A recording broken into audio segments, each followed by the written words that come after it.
oduu teenyaa jalqabaatiin mootummaan federaalaa weerara biraa haarawaa uummata Tigraay irratti banuudhaaf doorsisaa jira jechuun TPLF himannaa dhiyeesse.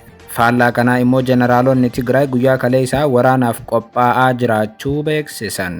Oduudhuma walqabatee fi Tigraay irraa baheen immoo paartiin Saalsaay Wayyaanee TPLF diinota uummata Tigraay hunda fira godhatee waraana biraa nutti dhalaa jira jechuun Saalsaay Wayyaaneen TPLF himateera.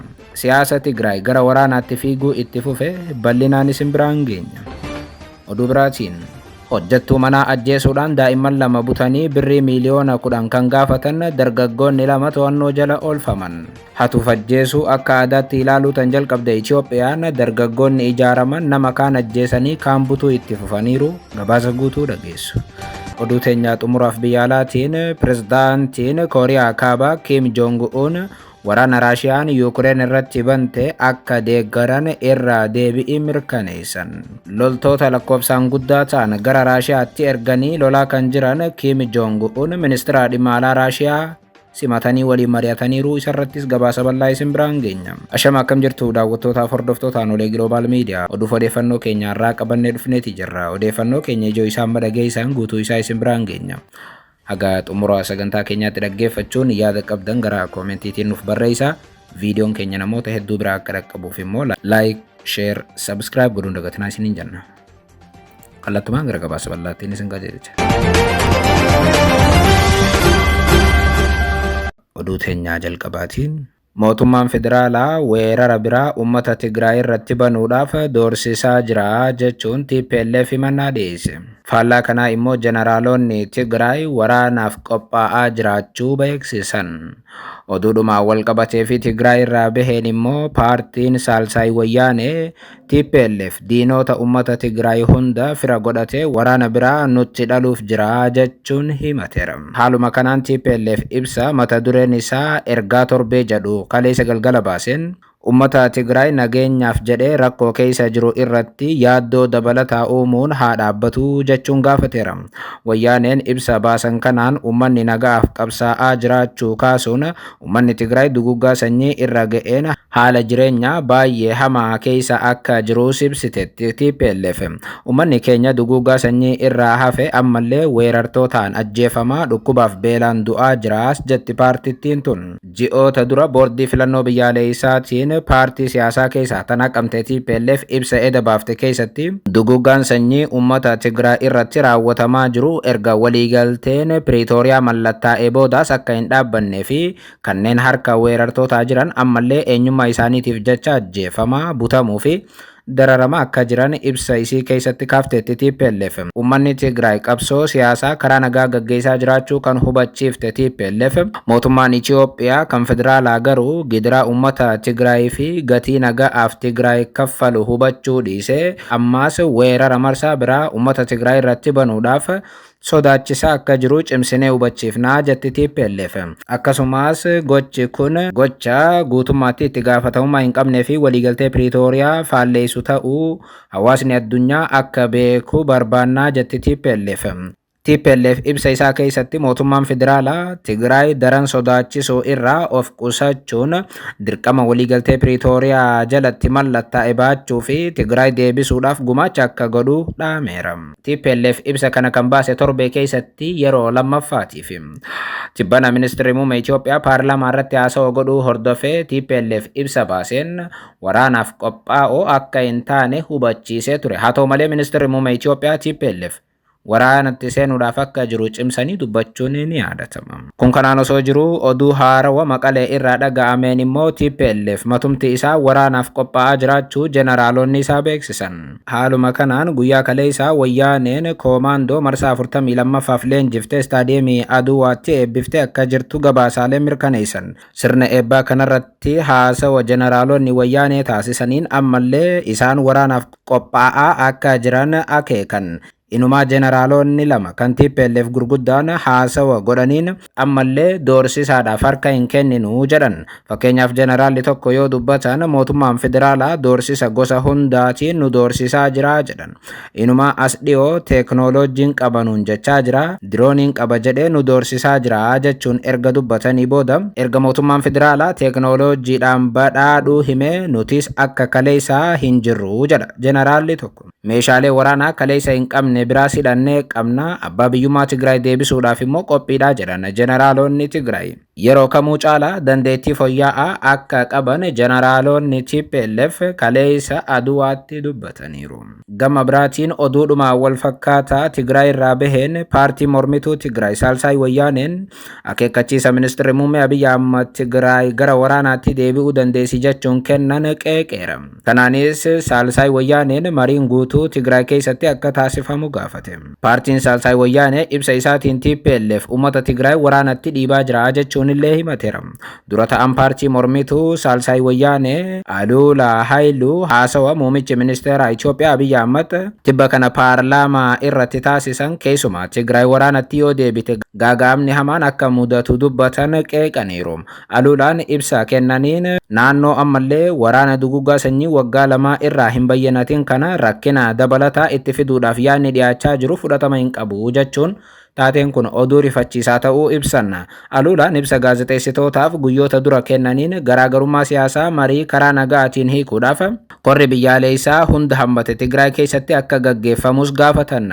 Dubbii ministeera muummee Abiyyi Ahmad akka waraana dabalataa fiduutti kan ibsan Aluulaan waan akkasii ammatti nuti ni balaaleffannaa jedhan.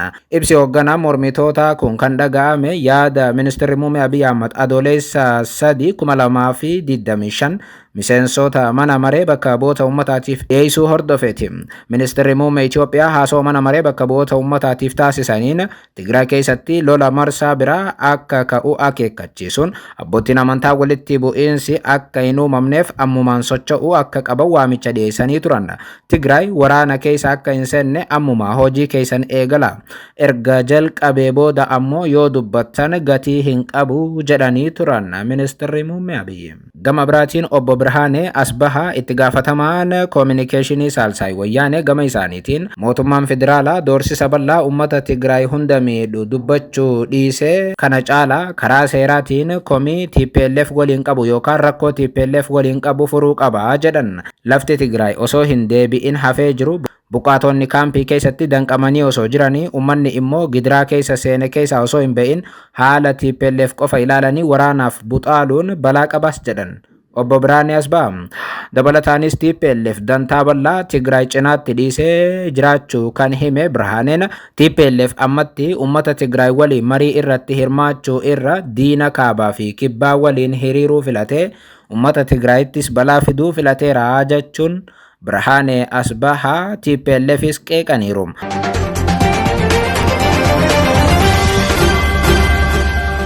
Oduu biraatiin hojjattuu manaa ajjeesuudhaan daa'imman lama butanii birrii miliyoona 10 kan gaafatan dargaggoonni lama to'annoo jala oolfaman. Hatuu fi ajjeesuu akka aadaatti ilaaluu tan jalqabde Itoophiyaan dargaggoonni ijaaraman nama kaan ajjeesanii kaan immoo butuu itti fufaniiru. Haaluma kanaan qajeelchi poolisii magaalaa Finfinnee ibsa kaleessa galgala kenneen namoota hojjattuu manaa ajjeesuudhaan daa'imman lama butanii birrii miliyoona 10 gaafatan to'annoo jala oolchuu beeksiseera. Kanaanis daa'imman butaman maatiitti deebisuu poolisii magaalaa Finfinnee hubachiiseera. Gochi kun magaalaa Finfinnee kutaa magaalaa Qaaqii Qaallitti aanaa takka Alambaankii naannoo Bataskaana Gabreelitti gara galgala sa'aatii 11 fi daqiiqaa 45tti hojjattuu manaa Habtaam Warquu kan jedhamtu waan qara qabuun mana keessatti waraanamtee ajjeefamuu akkasumas ammoo daa'imman waggaa 10 fi 7 innaata shannaafiitii fi jeelii ashannaa fi jedhaman fudhatanii baduu isaanii gabaasni poolisii magaalaa Finfinnee irraa argame kun ni ibsa. Qajeelchi waliigalaa poolisii magaalaa Finfinnee miseensota garee forensikii qorannoo hordoffii gurmeessuudhaan bakka yakki kun itti raawwatametti erguun ragaa walitti qabuu fi qorachuu isaa Daayirektarri qunnamtii uummataa qajeelchichaa Koomaandar Maarqos Taaddasaa eeraniiru. Namoota gocha kana raawwatan to'annoo jala oolchuudhaaf tattaaffii godhame keessatti gumaacha olaanaa tajaajilli odeeffannoof nageenya biyyaalessaa fi qajeelchi waliigalaa poolisii Oromiyaa qooda olaanaa gumaachaniif Koomaandar Maarqos galateeffataniiru.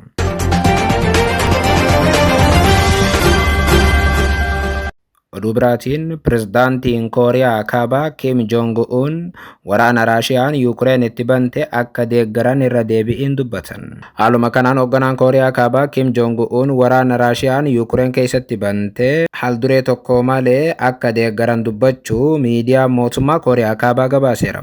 Kim Jong-un wayita ministeera dhimma alaa Raashiyaa Saargee Laavrov waliin Kooriyaa Kaabaatti mari'atan Pyongyang hundee rakkoo waraanaa Yuukireen furuudhaaf tarkaanfiiwwan hooggansi Raashiyaa fudhatu hunda cinaa ni dhaabbannaa jechuun akka dubbatan gabaafame. Qondaaltonni biyyoota lixaa Pyongyang Yuukireen loluudhaaf waggaa darbe qofa loltoota 11,000tti dhiyaatan gara Raashiyaatti ergiteetti jedhanii amanu. Pirezidaantiin Raashiyaa Vilaadimir Puutiin onkololeessa bara 2022 keessa weerara humna guutuu Yuukireenitti bananii turan.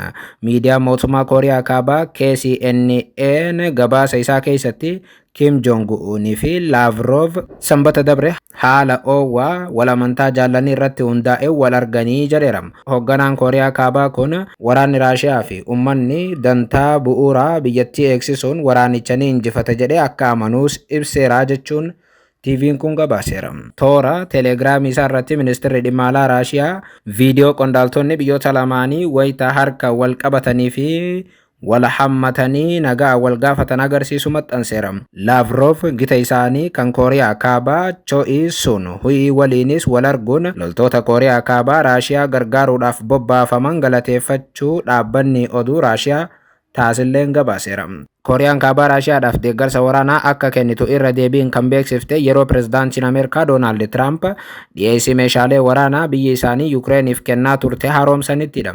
Tiraamp kamisa dabre NBC'tti akka himanitti haleellaa xiyyaaraa Raashiyaan Yuukireenitti ammeessite booda Ameerikaan sirna ittisaa haleellaa qilleensarraa Patriot jedhamu gara Yuukireen akka ergitu neetoo waliigaluu ibsan. Pyongyang loltoota gara Raashiyaa erguu jalqaba ifatti kan beeksifte ji'a eblaa keessa ture.